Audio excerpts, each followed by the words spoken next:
Uh, Sorry about that. So back to. So yeah, I'm sorry I got a little cut off.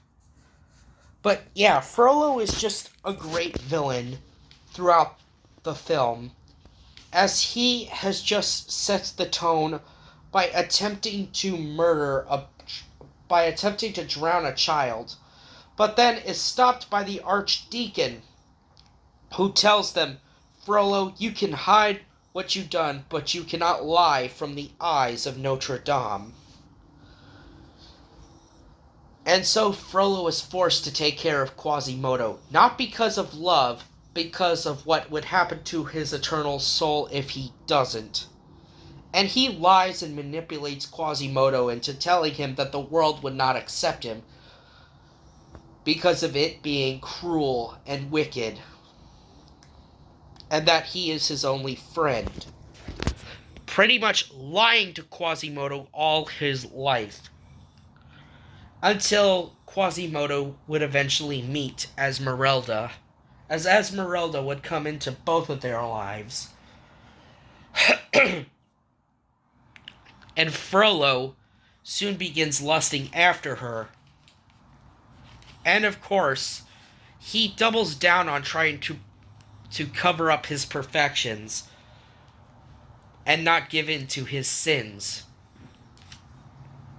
Even though this does end up coming to bite him in the butt on the way back. Or in the end.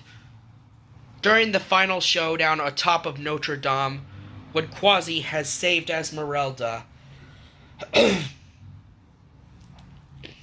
leads to an epic showdown between Frollo and Quasimodo.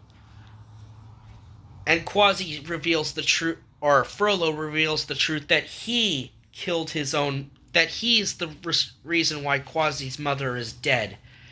And, of course, for years had spent his time blaming Quasimodo's mother and making it so that she had abandoned him, lying to him about his mother when his mother, in actuality, tried to save his life.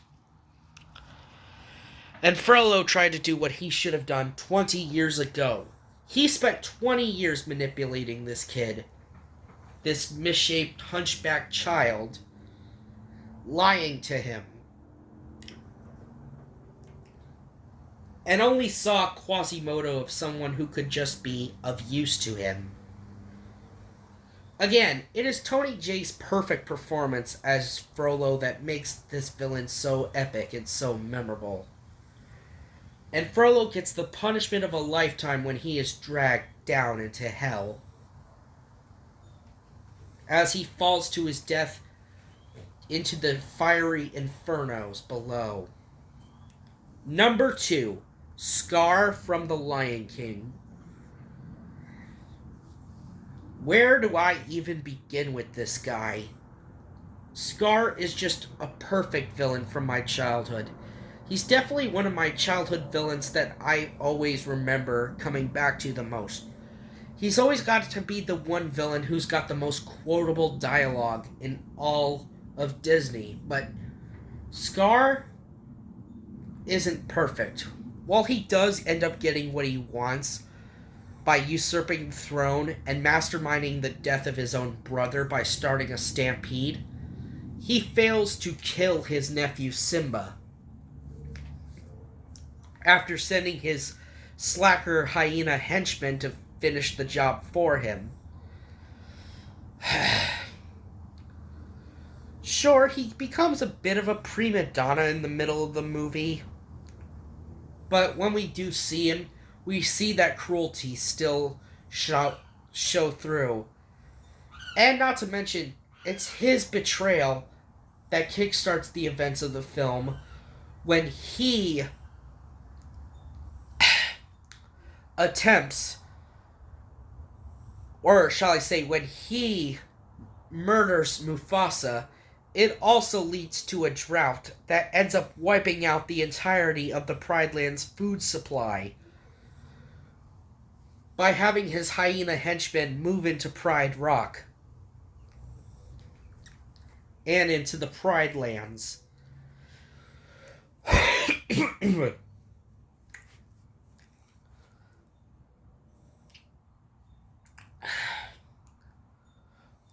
Thus, he ends up being defeated by his nephew Simba when he is thrown off of the top of Pride Rock and cornered by his hyena henchmen, who he had moments ago threw under the bus, trying to blame them for Mufasa's death, when actuality it was his fault.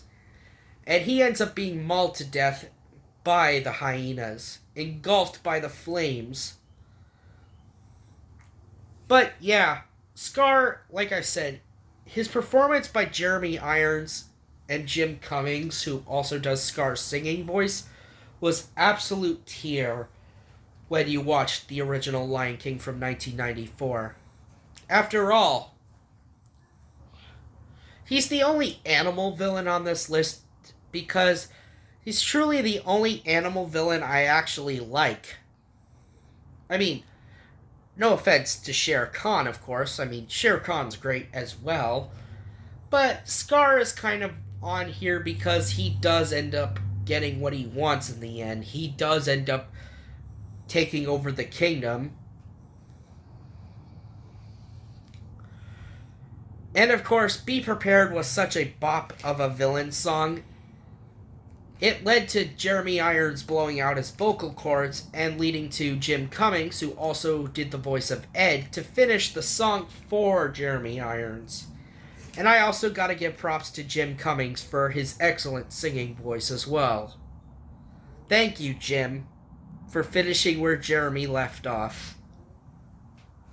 But who actually is my number one?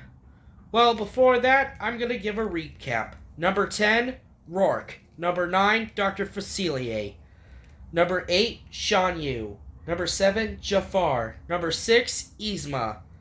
Number 5, King Candy / Turbo. Number 4, Maleficent. Number 3, Judge Claude Frollo. And number 2, Scar. And my number one favorite Disney villain of all time is Hades from Hercules. I love Hades. This villain is just a phenomenal villain. He blends humor with being threatening. He's also a god. And yes, I also have to give his performance up to James Woods. Because James Woods provides the sarcasm and dry humor that Hades possesses. He makes Hades sound like a scheming car salesman in his quest to try to rule the cosmos. I mean, let's cover everything Hades tries to do throughout the film. He sends his henchmen to turn Hercules mortal after kidnapping him as a baby, then tries to have his henchmen 86 him, only for that to fail. Then, he constantly keeps sending monsters and all types of opponents at Hercules, trying to murder Hercules as an adult, even though Herc was made mortal. But it's not just what he does to Hercules that's pretty brutal. No, he also leverages Meg's freedom right in front of her during the entire film, trying to get Meg to do what he wants. Trying to get Meg to, quote-unquote,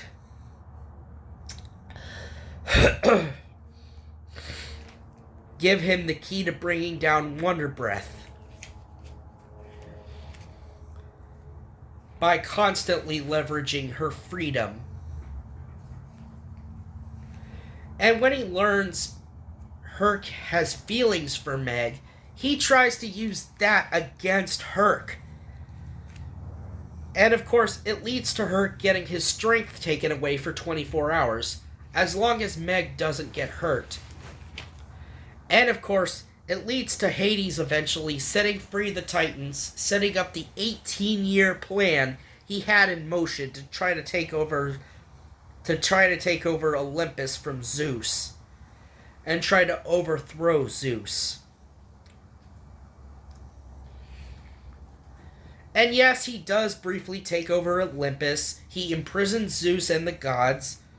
But of course, he didn't count on Herc getting his strength back when Meg threw herself out to protect Hercules. And because of that, it led to Herc getting his strength back and defeating the Titans in the process.